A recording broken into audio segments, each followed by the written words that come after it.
एक बड़ी खबर से मैं आपको रूबरू करा रहा हूं कि ज़मीन का सर्वे जो है चालू हो गया। मैं आपको बता रहा हूं कि कितने क्षेत्रों में ज़मीन का सर्वे जो है वो चालू हो गया है। बिहार के 445 अंचलों में जो है ज़मीन सर्वे का कार्य जो है वो चालू हो गया है।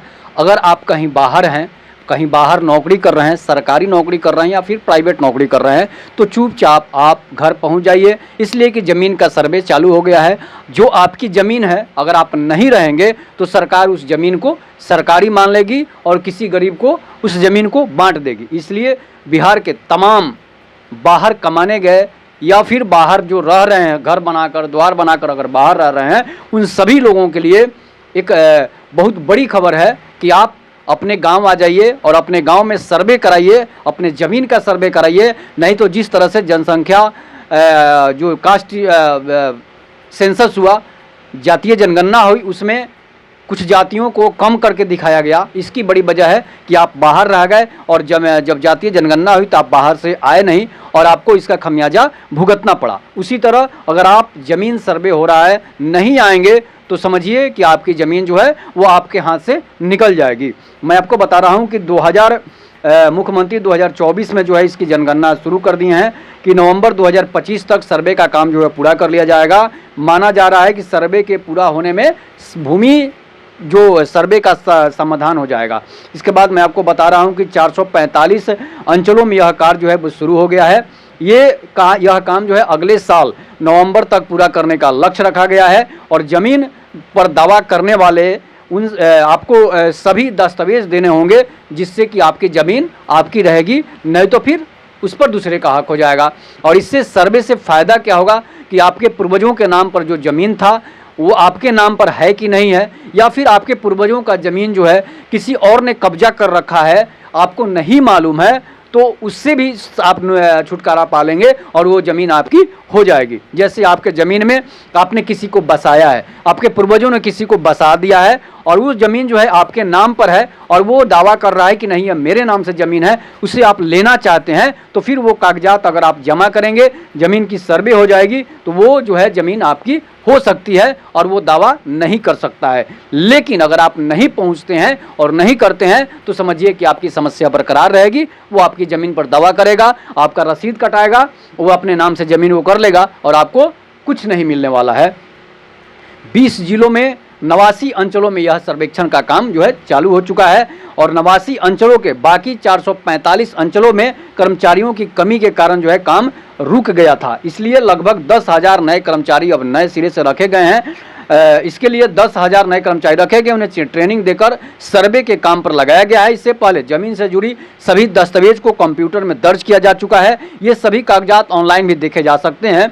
सरकार का दावा है कि सर्वेक्षण पूरा होने के बाद ज़मीन का पूरा ब्यौरा ऑनलाइन उपलब्ध करा दिया जाएगा।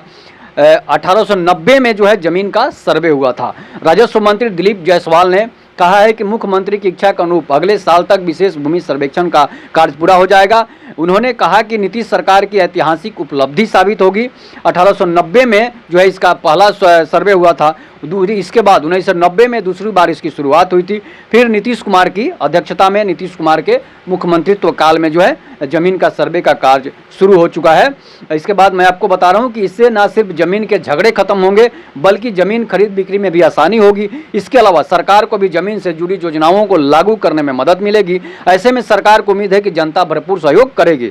ज़मीन सर्वे के लिए कौन कौन से दस्तावेज देना है आपको, इसके बारे में थोड़ा सा आप जान लीजिए कि सबसे पहले यह ज़मीन जो आपके नाम पर है, अगर आपके पूर्वजों के नाम पर है, अगर ज़मीन आपके पूर्वजों के नाम पर है और वे जीवित नहीं है, तो आपको उनकी मृत्यु प्रमाण पत्र देना होगा। इसके साथ ही आपको उनकी जमाबंदी या मालगुजारी रसीद भी देनी होगी, जिसमें संख्या और वर्ष का विवरण होगा। अगर आपके पास खतियान की कॉपी है तो उसे भी साथ लगाना अनिवार्य होगा। इसके बाद स्व घोषणा पत्र यानी प्रपत्र 2 आपको भरना होगा। जमाबंदी रसीद रजिस्टर जमा करनी होगी, लगान रसीद जमा करना होगा, LPC बनवानी होगी, वसीयत बनवानी होगी, दान बनवानी होगी, विनिमय बनवानी होगी, खतियान, वंशावली, बंटवारा रसीद, वंशावली प्रपत्र 3A आदि भरना होगा। अगर आपके पास ज़मीन से संबंधित कोई और दस्तावेज हैं, जैसे कि खरीद बिक्री का दस्तावेज, तो उन्हें भी साथ में लगाना अनिवार्य होगा। अगर आपके पास ज़मीन से जुड़ा हाई कोर्ट का आदेश है तो उसकी कॉपी भी लगानी होगी।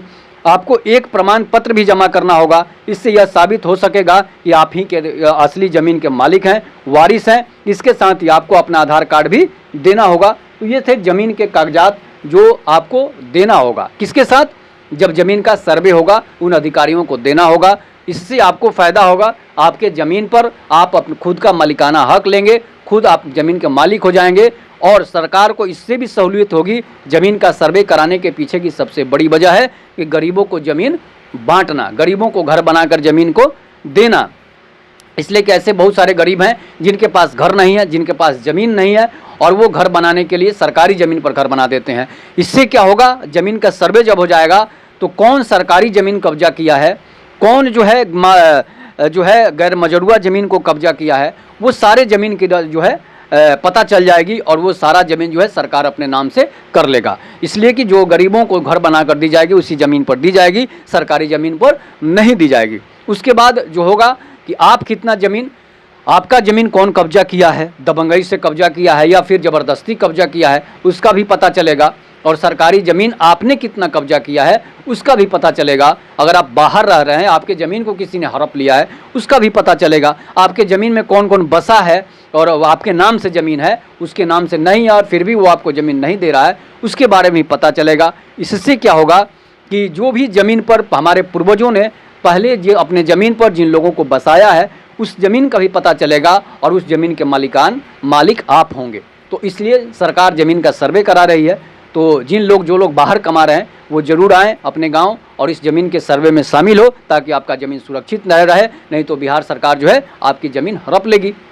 इस पर आप अपनी प्रतिक्रिया जरूर दीजिएगा। तब तक के नमस्कार। जय हिंद, जय भारत, जय।